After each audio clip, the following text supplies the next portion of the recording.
Welcome back to another episode of the Next Level Minds podcast. For those of you who are tuning in for the first time, this is a podcast dedicated to those who want to reach a next level in their business, personal, or career life. Every other week, I'm blessed to sit down with a qualified guest and walk through their story of how they have gotten from point A to point B and overcame various adversities along the way.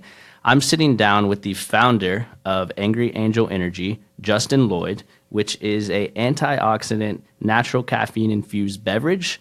We're going to be talking about a lot of different topics such as entrepreneurship, the food and beverage industry, starting a business in college, funding, personal development, mindset, and personal branding.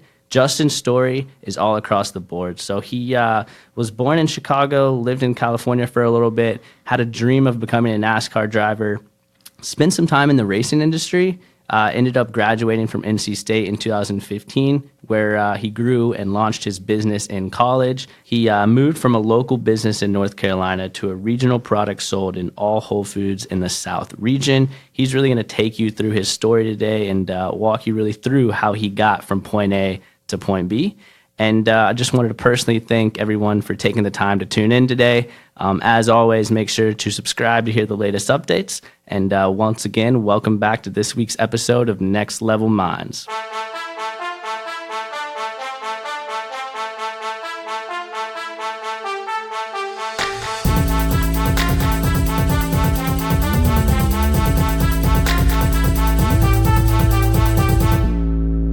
Chris, thanks for having me. This is an awesome opportunity, and I think it's really cool actually how we met. Going to actually a Whole Foods over here in Charlotte. I know how I remember it is I was actually contemplating if I wanted to go in and hand out samples that day to folks sitting there, and I was able to find some internal motivation to go do that, and luckily I did, because I stumbled upon you, and we were able to connect and talk a little bit about Angry Angel and talk a little bit about what you're looking to do with your podcast, which I think is great for an entrepreneur standpoint from your view and also from my view. Of course. And really just to add to that, thank you for taking the time to tune in today and really spending the time to have this episode and really touching on that Whole Foods remark. That was actually really funny you brought that up, because that day, and I'm sure everyone out there has these days of, just, I don't want to talk to anybody. The week was hard. I just want to, get something to eat, go home and refresh for a little bit. And I was having one of those evenings on Friday, and my girlfriend dragged me down there to Whole Foods, and all of a sudden I see you walking up. I'm like, who's this kid with a cooler? And I'm like, oh my gosh, hope he doesn't try to sell me something. I just want to go home. And then, your first remark was, hey, you guys want to try a free energy drink? And my first thought was like, okay, that's true hustle. I like that. And my second thought was, I'm pretty tired. I need an energy drink. I think those are your exact words, yes, too. Yes. And I just think it's funny because, you kind of right place, right time. And, I think something that I learned, and we chatted a little bit off air about this, is like, just be open-minded to having conversations with people you run in, even if you're kind of having those off days. So yeah, I think that's a really cool story of how we got introduced. But really based on that introduction that I gave earlier, I'd love for all the listeners out there to just kind of really get to know your story, where you grew up, how you got into racing, and kind of how you ultimately decided to launch your business. If you wouldn't mind kind of giving a quick introduction. Yeah, absolutely. Yeah, as you mentioned, born in the Midwest and right outside Chicago. Didn't spend much time there, but grew up most of my childhood in California, pursuing, early pursuit of a career in NASCAR. I started racing when I was 5, and it was always my dream to race in NASCAR someday. And luckily, I had the support of my family to do that and chase that dream. I was very fortunate to have that. That journey led us to North Carolina, actually Mooresville, North Carolina, when I turned 15. So I had to learn how to say yes, sir, no, ma'am. Learned what sweet tea was, learned what Bojangles was real quick. And continued to pursue the NASCAR career. That's my passion. And went to high school, Lake Norman area, and stuck in the state when I went to school at NC State. Continued racing. Unfortunately, racing, I picked probably the most expensive sport to go pursue, and it was time to focus on getting an education. So I got my bioengineering degree from NC State, and it's funny because, growing up in the racing world, I was around Red Bull and Monster and NOS and any sort of energy drink, high octane, high adrenaline marketing you saw. I was right in the middle of it, and I was their target. And I was drinking Red Bull, Monster, NOS like it was going out of style. Yeah. And mom and dad used to joke, those are going to kill you someday. Those ingredients, those are bad for you. And, being 16, 17, 18 years old, you kind of brush it off. Like, yeah, right. It's mom and dad telling you. And, fortunately for me, going to NC State, I was able to take a class, a food and beverage elective. And I learned a little bit more about what was inside products that we were consuming on a daily basis. And I guess you could say I was woke at that point, and you started doing more research on, okay, what's in Red Bull? What's in Monster? These things I'm drinking 2, 3 a day, and I'm looking around, everybody else is drinking 2 or 3 of them a day. Found out real quick, it's probably not the best for you. Maybe mom and dad were right, and it was time to get a little wiser about what I was putting in my body and what I was doing to stay healthy. And that's what led me to looking for a healthier alternative past Red Bull and Monster and kind of curb that habit. And, long story short, I checked out, some of the local stores such as your Whole Foods or your Earth Fare. And the options for me, it wasn't appealing to me many different fronts, whether from a flavor standpoint, a price standpoint. That it seems that the organic label also brings a $4 price tag for a 12-ounce can. And, I'm a college student, and that's just not, sustainable to have something like that. So I was like, you know what? I think there's an opportunity here to really create something new, create something healthier. That is targeting people that are looking for, a boost throughout the day, but don't want all that sugar and don't want all those artificial ingredients that are really counteracting what you're trying to do by drinking energy drink. You're drinking something that has 30 to 40 milligrams of 40 grams of sugar in it before a workout. Well, you're spending your entire workout working that off. Right. So that's kind of what led to the idea of Angry Angel. And from there, that's what started this journey now of bringing this healthy alternative to market. So growing up, it sounds like with your drink, right, you saw kind of a problem that was occurring and immediately thought of a solution to it, right? Like a lot of entrepreneurs do. Did you grow up kind of with some entrepreneurial tendencies, or how did you kind of start to dive into that arena? No, I think that's a great question. And to be honest with you, I think the entrepreneur spirit in me probably started because of the whole car racing thing. Every lap I was out there taking risks that, when I started racing at 5 years old, those other 5-year-olds weren't, having to make those split-second decisions inside of a car going 40, 50 miles an hour. So that was something that I think from a young age, my DNA kind of evolved from there. And it definitely had an effect, I think a positive effect on my mind and trying to really think outside the box and challenge myself. My dad, he was an engineer, so, somebody that we're always looking to solve problems and always looking to make things better. And I always thought in racing was really interesting that, every lap was a chance to get better. Even though you made a mistake, 16 seconds later, you're going to be running another lap. So you had a chance to kind of to make up for that mistake.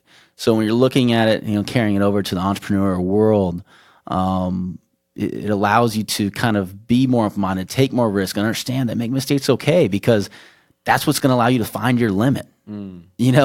I wrecked a lot of race cars growing up, and it was because I was taking those risks.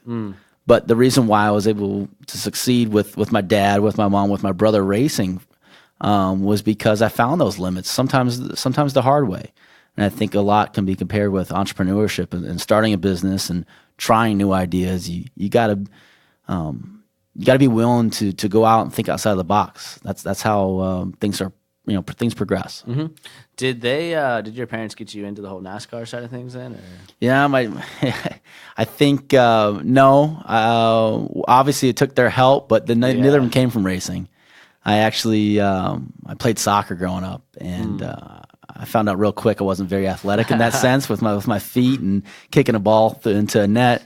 But there was this kid in the neighborhood, and I was probably like 4 or 5 years old at the time, and he drove around on a go-kart. So I'd come home from preschool or kindergarten or whatever and stand out there on the driveway and watch this kid go around the neighborhood on this go-kart. And I thought it was the coolest thing.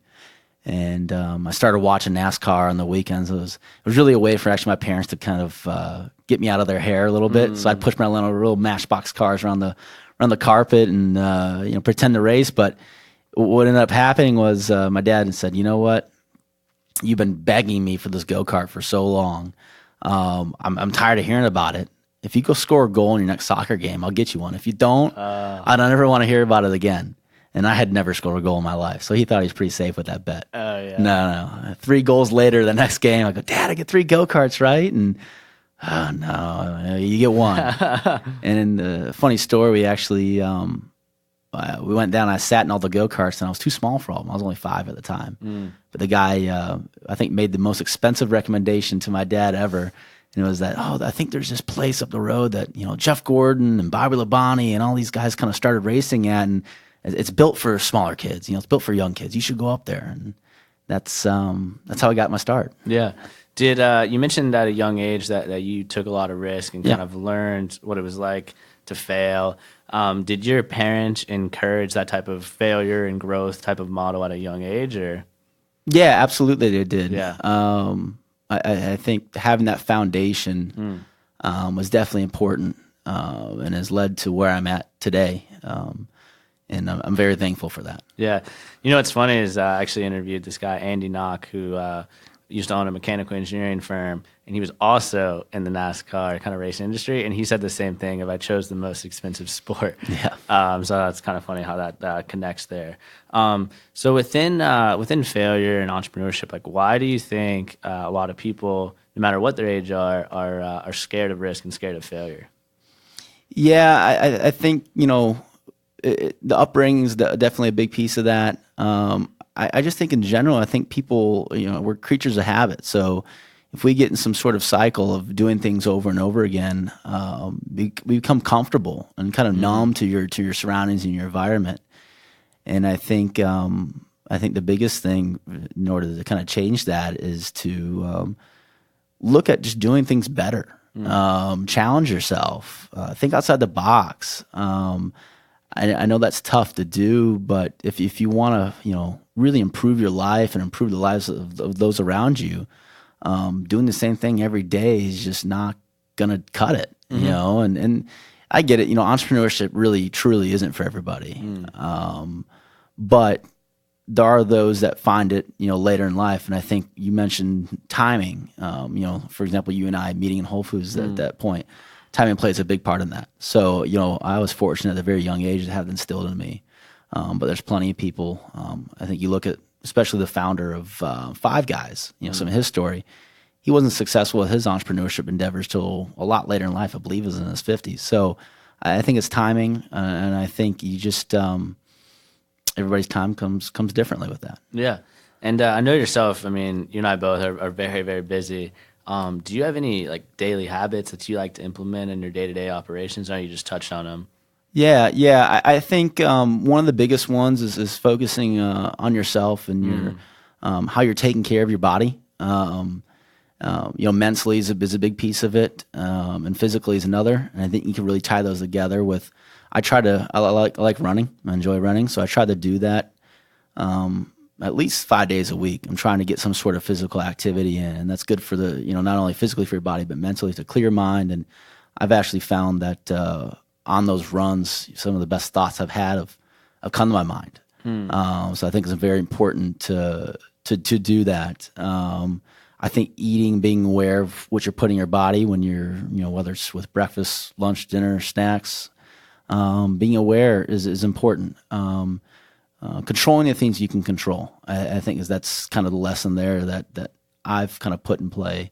You can control, when you work out and making time for yourself, what you're eating, because there's a lot of things out of your control. And I think that's something that's important to me on a daily basis, to be aware of both those things. Yeah, I know for myself, I always have a very robust morning routine, because I think in the morning, especially before you check your phone, that's really the only time that you can control in a journal, gratitude, etc.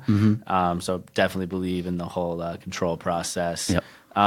So within racing, let's just walk through this real quick.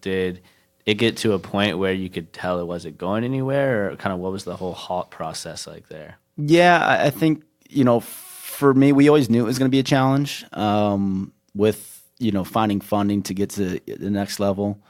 And like I said, I was very fortunate to have the opportunity for my parents to get me to the level that I got. But we started recognizing we were going to need some outside help, in the form of sponsorship. So obviously for my parents, I had a lot of help on how to write a sponsorship proposal, and but they wanted me to be a part of that process because the sponsorship, they were sponsoring me. They weren't sponsoring my parents. They were sponsoring me. And racing ability is one piece, but they want you to be able to represent their business in a way that they're seeing some benefit. So it became a point, I'd say probably about the time we went to North Carolina, it was not too long after that, we're like, wow, this is really expensive. And every step you took, you felt like it was going to take, it was probably 4 or 5 times more money than the last step. In the series, the ARCA series, the highest level I got, there's people paying upwards of $1 to $1.5 million a year to run a full season.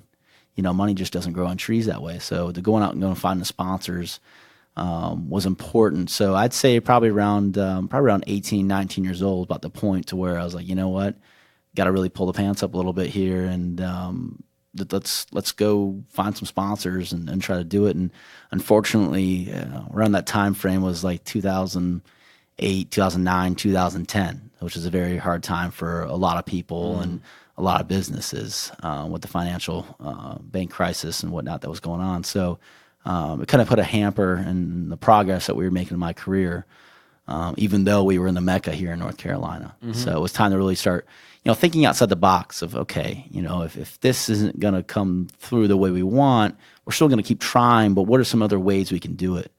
And that's where kind of, it was about the same time frame when I was going to NC State, thought of the idea of Angry Angel. Let's start seeing if we can kind of fund some of our own racing with this. Let's take a little bit of the money we've got set aside here to maybe bring this idea to life, and then maybe fund our own racing. I think that was the initial, I guess, foundation birth of Angry Angel, you could say, in terms of transitioning from racing to this entrepreneurial world of creating this product. So you started building Angry Angel while you were racing, or? It was kind of overlap of racing and going to school at NC State. Yeah. How was that transition tough? You were following your passion ever since you were 5. How was that transition for you going out of it? Yeah, I think, I mentioned that was probably around the time I was like 18, 19, 20 years old.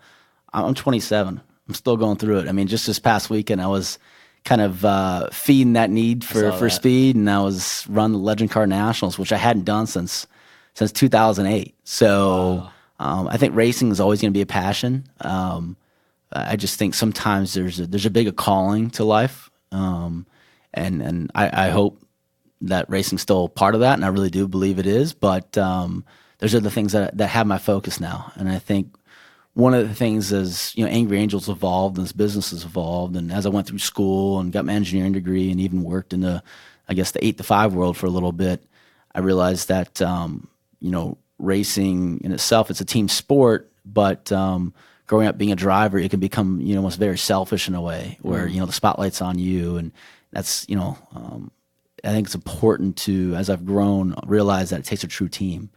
And as you kind of go through school and go through this 8 to 5 world I mentioned and build this business, you realize that it's important to pull in the people around you and offer opportunities. And there's no greater feeling in this world to me than to help somebody else and help somebody else get to the next level in their life and their challenge or their entrepreneurship, endeavor they're on. And I think I get a lot of enjoyment out of that too.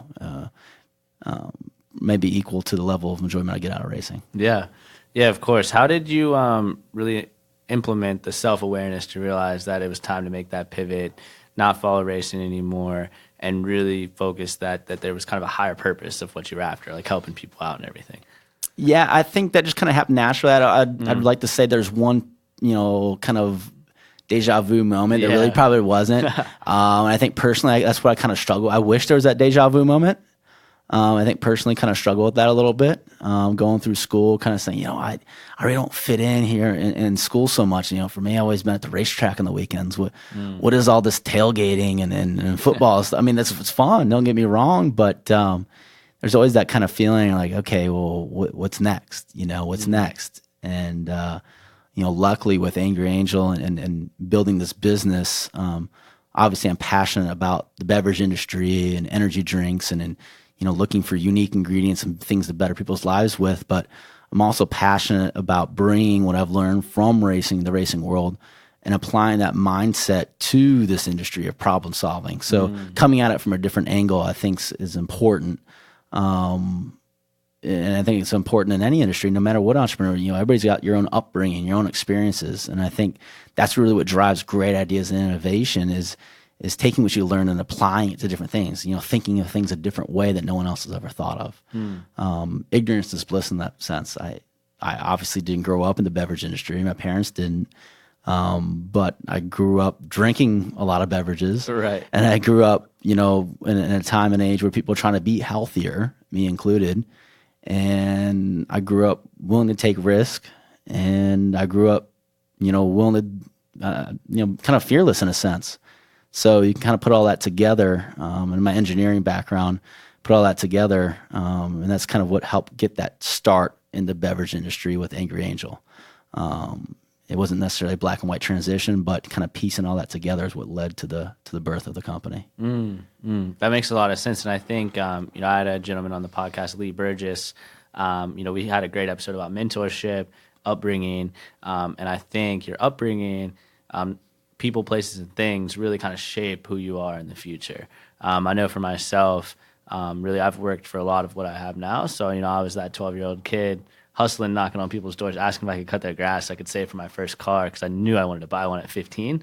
And I think those those tendencies that I had at a young age are now really helping me with the podcast, with working a 9 to 5, balancing that, and starting and growing an app on the side. Because it's like, I've done that when I was 12. I can easily do that at this age, right? That's right. Yeah. So let's walk through this. So you're at NC State, and are you a sophomore when you first started to launch this company, or? I think at the time was when I was a junior, was having the initial idea. So you're out of the dorms. Yeah, out of the dorms. Yeah. Okay, so you're junior. What's kind of that phase look like of idea to kind of like starting to have some new product development and everything? Yeah, no, that's a good question. And as I mentioned, with no experience in the beverage industry, it's like, okay, well, I've got a can of Red Bull sitting in front of me. Let's look at the back of the nutrition manual. What ingredients are in here? And I started looking at those ingredients. I said, you know what? Let's turn this upside down, because obviously, if you dump out what's inside of a Red Bull, what you have left is a can. It's a brand. So I was like, you know what? It's going to take a while to get that brand going, but what I put inside of that can, or and at the time I didn't even have the word name Angry Angel figured out. What I put inside that can is the most important thing, because people are wanting something healthier. And you can put whatever brand you want on it, but the thing that's going to stick with you is your ingredients. So let's do something truly different here, and have something that is healthier. And for me, it was going, okay, let's just do research. I mean, for me, it was a lot of Google. It was a lot of walking inside of supermarkets and talking with people there. Okay, what ingredients here are on trend? What ones are healthy? What kind of uses an alternative, to an artificial sweetener versus asulfame potassium?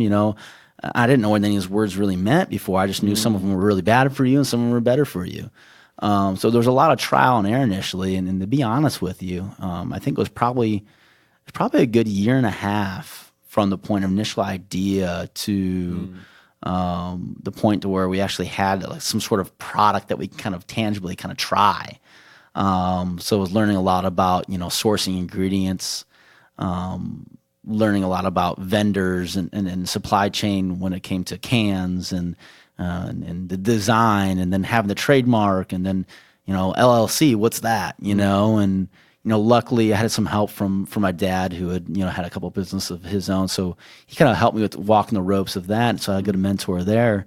But he didn't have any beverage industry experience. So there's a lot of trial and error, and with finding what ingredients we could put in there initially, but we knew that we wanted to have a product that could sit on a shelf of a Whole Foods. So kind of looking at their standards from ingredients being the pinnacle of food and beverage and what's allowed. But we also we knew that the branding, we wanted to have something that was edgy, kind of spoke to the target market of saying, and that's what kind of led to the name Angry Angel. Angry being something that's powerful, kind of represents the energy with inside the drink, but Angel, something that's a little more innocent and something that really speaks to the naturalness and the healthiness of the ingredients inside the product. So that's how the name came about. So as we developed that idea, everything kind of came together piece by piece, and it was a lot of iterations of some nasty drinks that we were swallowing, and it didn't happen overnight. To get to this point, it's really been about, I'd say about close to 7 years now from initial idea to where we're at in terms of having a product inside of Whole Foods that's sold regionally now. Wow. So a lot of follow-up questions to this. Yeah. So first off, what advice would you give out there for someone that has an idea, and let's say in a year's time they want to have it fully launched, whether it's a product like a beverage, an energy bar, a T-shirt company? What's kind of and let's say like yourself, they didn't know much about the industry. What's some like initial steps they could potentially take right now to start executing? Yeah, I think I could go a lot of detail there, but I think the first high level piece of advice I give is be okay with it not being perfect. I think it's important, and there's just some lessons learned on my own. I'm a perfectionist, so the longer you hold out on pushing your product or service or idea out there to market, the longer you're delaying your success, because what happens is you're kind of internalizing what you have, and you're one person. And yeah, you're solving a greater problem, or at least that's what you're trying to do. But really, what's going to dictate the success of your product is your customers and the market that's out there. So the sooner you could put something out there, whether it's just a simple PowerPoint presentation of your idea, taking it and going and pitching to your local angel investment network, or obviously I advise getting NDA initially signed. Protect your idea is important. But getting out there and maybe even before that, going to friends and family is a good idea. Sometimes friends and family can be kind of like, oh yeah, that's a great idea. They're not the most subjective people. So going out with people that if you got a food idea, beverage idea, I suggest going to the local supermarket, asking the person stocking the shelves what sells the most in here, and looking at that product and saying, okay, well, why are people buying this? And kind of working backwards from their reverse engineering. But another piece of advice I can give is start small, scale it, and have it to where you can test your product out at a college campus or at the local farmers market, or with your friends and family on maybe like a app download or something like that. Because investing a lot of money initially is very dangerous. Because you're going to have to make changes along the way. And if you put your $100,000 into inventory that you haven't test marketed, you could really miss out on that opportunity later to improve upon your initial iteration. So starting small is important, and it's okay to make mistakes along the way. So true. I think the secret to get started is just to get going. Yep. Right? You ever read the book From Zero to One? I haven't. Yeah, it's actually haven't read it either. I've kind of listened to some snippets, but it's really about just taking that first jump, like getting the LLC started, or going to Walmart and asking for some product reviews, or anything. So really, really firmly believe in that. So when you were first launching, you mentioned you use that term a lot. Did you have a partner starting out, or was it just you? Or family. So it was people closest to me doing it. So it was family business. My dad and my brother had actually kind of messed around making some sodas before, and their big thing was making the craft orange and root beer sodas. So they'd played around a little bit with a machine that carbonates some liquid and sugar and carbonate, all that good stuff. And that's when I'd kind of come with the idea with them, like, let's just do an energy drink, So There was a lot of help from them, and along the way, as this ideas developed, moms played a big part in it. My girlfriend and her friends and her family and all my friends and all my extended family have really played a piece in helping grow this business and grow this idea. And they've been at times some of my toughest critics as well. So, which is great to have. Yeah, that's funny. So my mom listens to every single episode of my podcast, and she's gotten on me a couple times of like, you need to tell people to stop cursing in here. I'm trying. Yeah, that's funny. That's funny. So, really out there, like, do you think family? Obviously, they really help you out too, right? Yep. When you're starting a business, do you think that's like you have to have a partner, or is there anything as like solo entrepreneurship in that end? Yeah, I don't think there's anything solo entrepreneurship. I think if you're gonna do that, you really are setting yourself up for failure. I think it's important to, it doesn't necessarily need to be 50-50, but to have somebody there that you can bounce ideas off of, or help keeping you accountable, or if you identify, if you're at a point where you can identify your weaknesses, find someone that that can fill those gaps for you. Because that's going to be important. And I think as you're growing a company, it's like, oh, it's great, if I can withhold all this equity and all this stuff. But you realize 100% of a personal pan pizza is nothing compared to 50% of a pizza as big as, this room that we're sitting in right now. So as your ideas start to develop, you start to realize that, and it kind of goes back to what I said earlier about affording opportunity for others and allowing others to kind of fulfill their dreams and, kind of let them play a part in what you're doing. It could really help grow your own success along the way. And it's really fulfilling to be able to do that and offer that opportunity. And surround yourself with the right people. Yeah, exactly. Either that are helping you or that you are actually physically helping. So with all this success, right, you've had a lot of growth through the years. Like, if you wouldn't mind, what are some failures that you've had really along the way? Yeah, no, obviously, in the food and beverage industry, I think anybody that's been within it,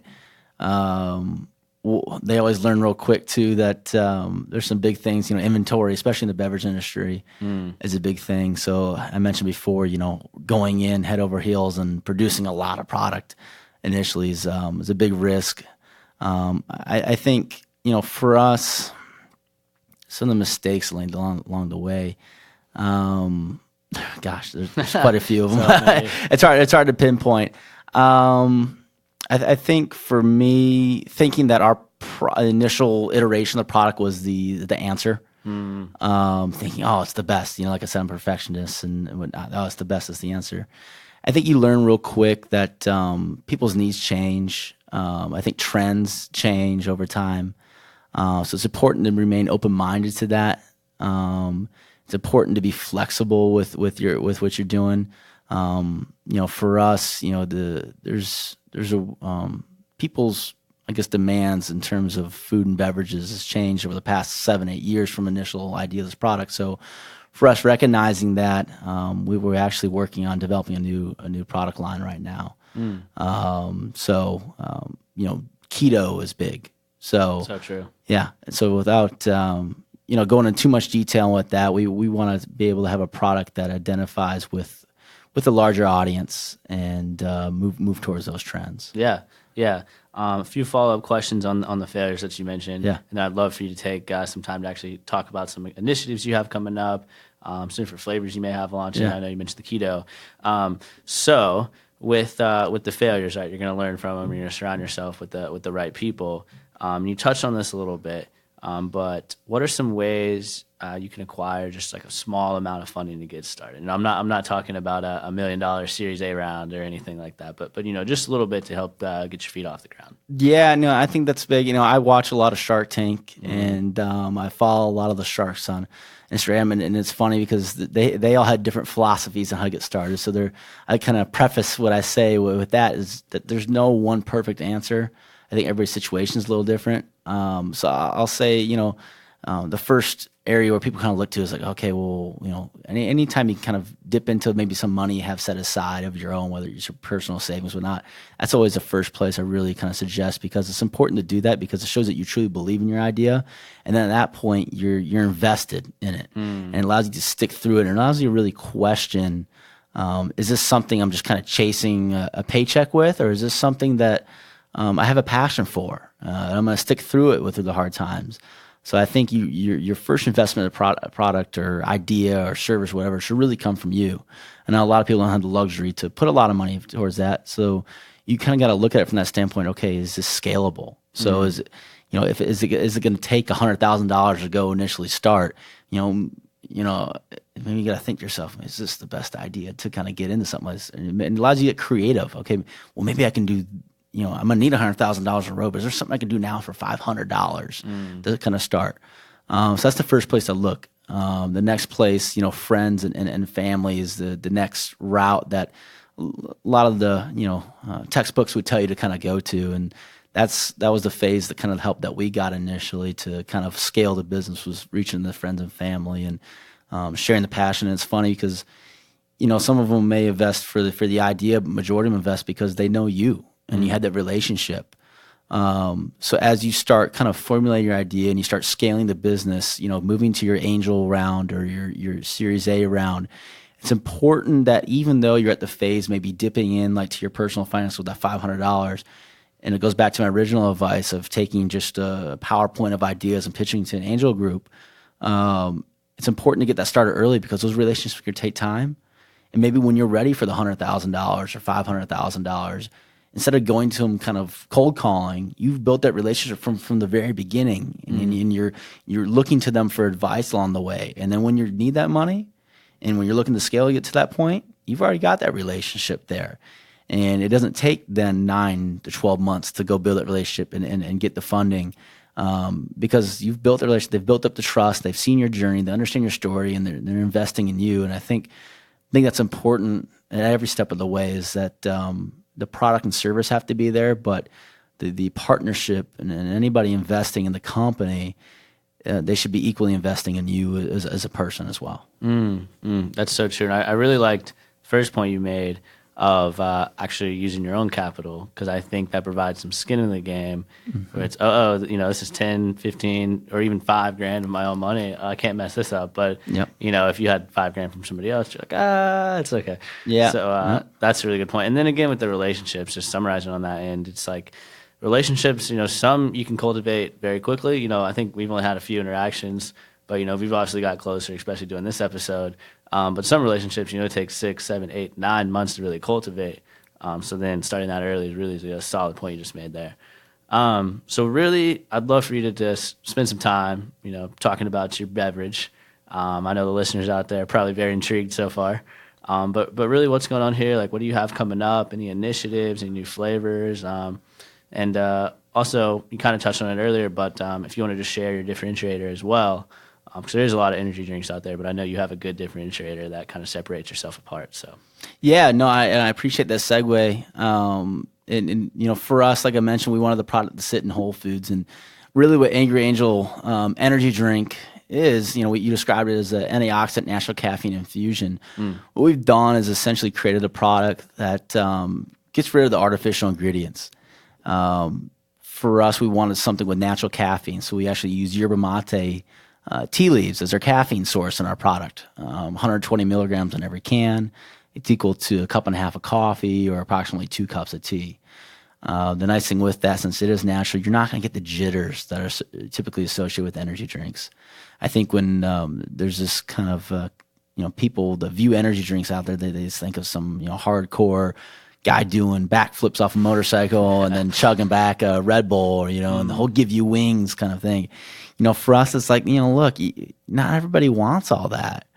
And for us, we saw a real opportunity in the natural and organic space to come out with something such as Angry Angel, because I think it was some of it, there were good products, but at the end of the day, they didn't have the function we look for. If you're going to drink an energy drink, you're still looking for energy, but where's that source coming from? So we got the like I mentioned, the yerba mate in there, and then your B vitamin complex. So B3, 5, 6, 8, and 12 vitamins. We put 100% of your daily value in there. Wow. One of the big things that, growing up, in addition to in the Red Bull and Monster was 5-hour energy. And for us, we wanted something that wasn't pushing 3,000% of your daily limit of certain ingredient, of a B12 vitamin. So we've really combined the natural caffeine with the B vitamins that, at a level that's 100% of your daily value. Also with a unique ingredient called CoQ10, which is actually a coenzyme. So going back to my bioengineering days at NC State and some, your biology classes, you learn about your mitochondria. ATP and CoQ10, when paired together in your body, actually help to create a healthy cell and help to create natural energy within your body. And really, in my initial research, I saw that, and I was like, well, can we put CoQ10 in a drink? And lo and behold, yeah, you can. So we put CoQ10 in both of our flavors, which are blackberry lemon and tropical flavor. The tropical's got passion fruit, guava mango blend. And all of them are lightly carbonated, so something that's not going to be too heavy in your stomach. And I like to compare it to a sparkling water with flavor and function. So something you can drink before a workout, something you can drink at 2 p.m. at work when you get back after eating, maybe a little bit heavy lunch, and you're kind of getting that midday slump. Or something you could drink at, honestly, 10 p.m. at night. When you're kind of up there in that late night grind, you need something to keep you up, but you don't want something that's going to give you the jitters or something crazy like that. So we've built a product, and we're really proud of building Angry Angel to where you can be the 20-year-old, in college, or you can be the maybe the 45, 50-year-old looking to get, a boost before playing tennis or going on a walk with your kids or whatever it may be. So we really pride ourselves on having a product that could fit the needs of many different people of different ages, male, female. The product is something that is truly beneficial for people's lifestyles. Yeah, I totally agree. I'm drinking one right now, and I have a dinner meeting after this, and then about 2 more hours of work, and I'm ready to go. I'm ready to get it done. It's gonna be a great evening for the grind tonight. I can tell it. It's good. And then you got the keto coming out as well, right? Or? Yeah, so we're working on something here, and we're still, obviously in R&D mode, but want something that kind of fits those needs. So and kind of chatting a little bit maybe about the food and beverage industry. Right now, what's big is transparency. Folks are becoming, and for all the right reasons that they should be, more aware of what they're putting in their body. They're reading ingredient labels. They're becoming more aware of what's on the market and demanding more out of their products. So for us, it's really taking everything that we've learned. I've personally actually gone into all the Whole Foods in the South region and demoed and sampled product to thousands of customers and chatted with them. And really that's the thing that I think has set us apart with this, next iteration of our product is we've gotten in front of these customers. We're not sitting behind a computer pushing Instagram ads, Facebook ads, and hoping for feedback. We're on the ground. We're boots on the ground. Me personally included. I go over to the Uptown Charlotte Whole Foods over here, and I'll stand there for 4 hours, and I'll pass out Angry Angel samples, interact with customers, and ask them what they think and get their candid feedback. And, I get a lot of people that sit there and say, well, you know what? This could be better, but this could be better. I keep notes of all that stuff. So this next iteration is an update on our design. There's more transparency with the label and what's in it. Use a lot of use of icons. And then from an ingredient standpoint, really simplifying things and really having a product with that, the third-party verification of ingredients in there and having something that is zero sugar, 0 calorie, and friendly to a larger audience. That's, again, going back to pivoting and providing what the consumer wants. That's right. Yeah, so where could everyone connect with you out there or learn more about Angry Angel or try to get some samples or products? I'm sure they want it now. Yeah, no, absolutely. So if you go to any Whole Foods within the South region, you can go buy Angry Angel. We've got both flavors there. I also encourage you to go out to Amazon. We've got an Amazon store or our website, which is www.angry-angel.com. And for all of our listeners out there, if you type in code AA50, you can actually get 50% off your first order. Okay. So that's something out there that's I'd love for people to try and get their feedback on. But I think Angry Angel could be a huge benefit to people's lifestyles that are looking for a little bit more. And with the ingredients we put in there, and a lot of the research we've done, and really all the culmination of experiences to this point, we've put it in this product, and truly believe in it. Yeah. What's the best place to connect with your social media? Yeah, so Instagram, we've got at Drink Angry Angel is our handle. On Facebook, same thing, at Drink Angry Angel out there. Feel free to follow us. We're doing giveaways all the time. Me personally, you can J Llyod, Angry Angel, on Instagram. And yeah, like I said, we're all about transparency. If there's any questions, feel free to shoot, whether it's about the product, whether it's about entrepreneurship in general. Yeah. I'm here to help. We're still on a journey. I'm still learning along the way, and we haven't accomplished all of our goals. We've still got a lot on our plate, but if there's any way we can kind of mend and do B2B, and if it's just personal help, I'm all about it. Of course, you gotta love the process, right? Yeah, absolutely. Of course. Well, thank you so much for really spending the time to be on the Next Level Minds podcast. Really glad that we had the opportunity to do this episode. Yeah, Chris, it's been great, and I really appreciate it. Yeah, and just everyone out there, in a quick summary, this is a really fun episode to record. We touched a lot on entrepreneurship. It's really all about pivoting, building relationships, starting early. And again, this energy drink is great. I feel great. So be sure to get yourself some. And really some things I learned today is, don't be afraid to fail. Don't be afraid to try something and see where it goes. I think the secret to get it starting is getting going. That's really what Justin walked through. So hope everyone really takes that into their week and starts to accomplish the goals, visions, and dreams that they have. And I want to just personally thank everyone for tuning into this week's episode. Be sure to subscribe on Apple Podcasts for the latest updates. And thank you again for tuning in. As we like to say here at the Next Level Minds podcast, your mindset is your greatest weapon for the battle of success.